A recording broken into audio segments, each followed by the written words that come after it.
Question 16 of 2023 DSC Math Paper 1. So let's read the question first. We have the roots of the equation of this x squared plus ax plus b is equal to 0. The root is p and 5p, and to prove this 5a squared is equal to 36b. It seems like there's no connection between this quadratic equation and the thing that we need to prove. But if we're given the roots, then we can think about the sum of roots is going to be equal to the negative b over a. The negative b over a is actually focused on the equation of ax squared plus bx plus c. So be careful, this equation, they have the different signs. Equal to negative b over a. And we have the product of roots is equal to c over a. So now we can start this question with this approach. So consider the sum of roots. So we have p plus 5p will be equal to negative b over a. So negative a over by 1, negative a over 1. Then we have 6p equal to negative a. That's the first equation we have. And the second equation we can consider about the product of the roots. Then we have p times 5p giving you c over a. In this case, c is the b, a is 1. So b over 1 giving you 5p squared equal to p. That's the equation we have. So let's look at the things that we need to prove. We have 5a squared equal to 36b, but we don't have any p here. So we try to put how we solve this p out. So we can make p be the subject. So p is equal to negative a over 6. So that we have the p squared is going to equal to a squared divided by 36. Then you can substitute this into this equation. Then we have 5 times a squared divided by 36 is equal to b. So that we have 5a squared equal to 36b. That's the things the question wants us to prove. So for part B, we have a circle equation, and then we have a straight line equation, y equal to mx. So y equal to mx, which means that this cross through the origin because the y-intercept is equal to 0. And we have this straight line equation cut through the point Q and R with this ratio. So let's try to draw out this diagram. So we have a circle, and we have a straight line. So we're trying to draw the xy axis first. So let's say this is the xy axis, and we have the straight line is going to pass through the origin because there's no y-intercept. So we can say this point is going to be Q, and this point is going to be R. And we can say the OQ is in the ratio with QR is 1 to 4. So now we can try to think about it this way.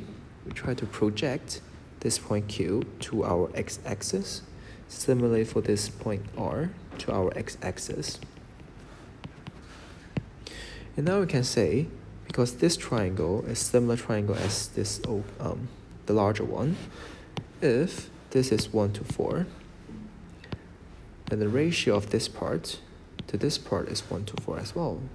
So 1 to 4, which means that if we let the x coordinate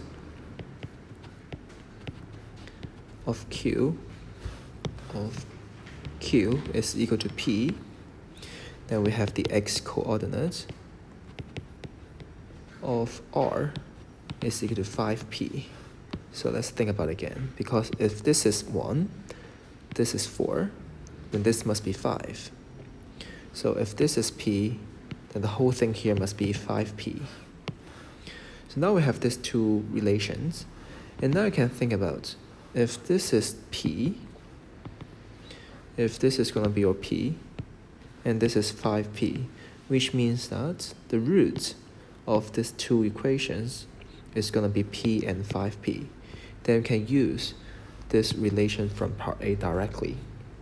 So now we're trying to find out what is the x coordinates of this circle together with this straight line y equal to mx. So try to put this y equal to mx into the circle equation.